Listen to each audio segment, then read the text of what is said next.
Mm-hmm. Yeah. Hello everyone, my name is Scott Carmack, and today I'm going to refute Alex Miller's claim in a previous class that capital punishment is an ineffective way of punishing capital offenses, where he defined effectiveness as serving justice, keeping the innocent safer, and its costs. Now, his supporting claims were, one, that it costs American taxpayers more to issue a criminal a death penalty than a life imprisonment. Two, that executing someone is irreversible and cannot be corrected if he or she is wrongly convicted. And three, that the death penalty is not an effective deterrent against committing crimes and does not keep people safer. Now, to his first claim, I have no argument. All the research that I did pointed to the exact same thing. However, I personally disagree that its effectiveness should be based upon its cost, as cost is something that can be improved and changed, while its effectiveness at serving justice and deterring crime is obviously static. Now, to his second point, while a claim of fact in his outline changed through his use of an emotional appeal about fairness during the course of his speech while he was making the argument, which shaped the claim into more of a claim of value than actually a claim of fact, which leads me to challenge some of his reasoning in that claim. His third claim, though, is the one that I took the most issue with, as it almost begs the question by restating the main claim. His third claim is that the death penalty is not an effective deterrent against committing crimes and does not keep people safer. And his main claim is that capital punishment is an ineffective way of punishing capital offenses, and through his definition, he basically says the same thing.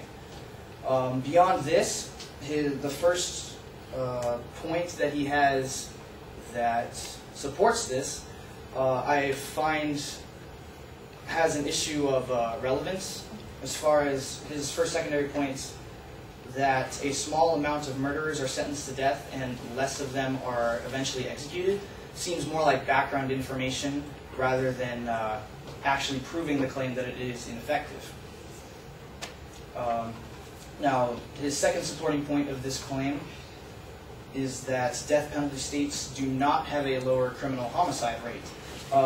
I found sort of an issue of causation there, where I thought of a few different things, like perhaps they partake in capital punishment because their homicide rate is higher, and also how can one know that if the death penalty was taken out, that the homicide rate would not be higher? And in that same, taking issue with that same point, I found that his data supporting this was taken during the 1980s, which I don't feel is current enough for me to really accept that argument or that point. And it is for these reasons that I feel the advocate failed to prove the claim that capital punishment is an ineffective way of punishing capital offenses. Thank you.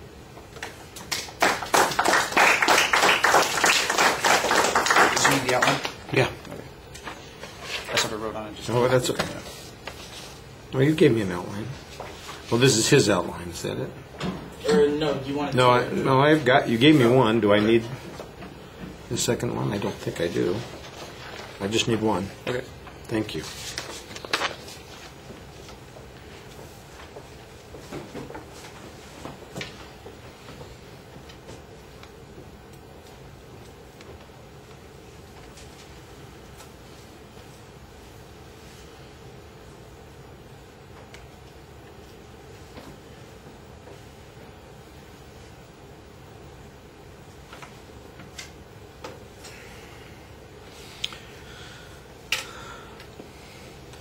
All right, Scott, similar to one of the speeches that we heard earlier, I think this is the kind of response that you could give immediately after hearing the speech. You could stand up and make almost every argument that you made without having any time to research it, and so it feels a little thin.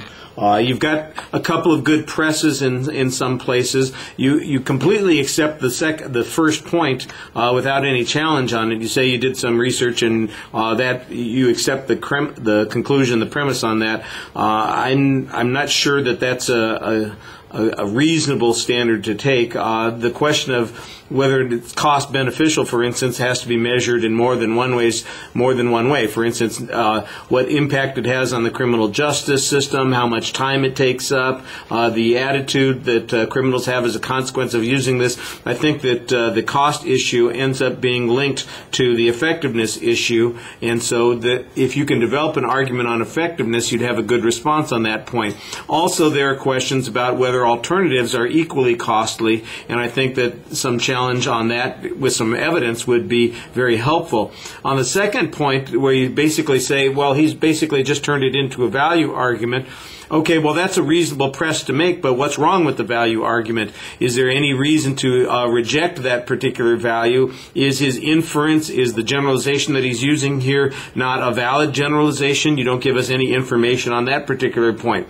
The problem that I think where you've got the biggest issue is you've just basically got some presses on the statistical evidence that he has on the third point without providing any data of your own as to whether or not the death penalty is effective. And this would be a place where there is a vast amount of conflict on this issue, that different scholars have reached dramatically different conclusions on this, and you basically are saying, well, I'm going to just argue that maybe you can't really tell from the statistics that are provided here. It just doesn't feel like it's a very powerful response to this point, and that you needed a little bit more affirmative development on those arguments. It was structured. I could follow what you were saying for the most part. I'm not sure that it was as convincing as it needed to be. Thank you.